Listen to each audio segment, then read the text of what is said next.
আসসালামু আলাইকুম। আজকে দেখাবো মজাদার পেঁপে ভাজি। প্রথমে আমরা পেঁয়াজ কাঁচামরিচ দিব, তেলে দিয়ে পেঁয়াজটা একটু ভেজে নেব। তারপরে আধা চামচ রসুন বাটা, আধা চামচ আদা বাটা দিয়ে আমরা একটু ভেজে নিই। তারপরে পেঁপেগুলো দিয়ে দিব, দিয়ে এর সাথে আধা চামচ হলুদ গুঁড়ো, আধা চামচ ধনিয়া গুঁড়ো, আধা চামচ জিরা গুঁড়ো দিয়ে আমরা মশলাটা একটু মিশিয়ে নিব।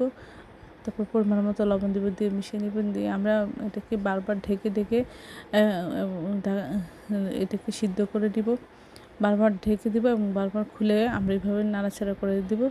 পরে আস্তে আস্তে এটা সিদ্ধ হয়ে গেলে আমরা পরে এটা খুলে ভালো করে বারবার নেড়ে চেড়ে দিব, ঢেকে আর ঢেকে দেবো না, এভাবে খুলে নাড়াচাড়া করে এটাকে ভেজে নিব।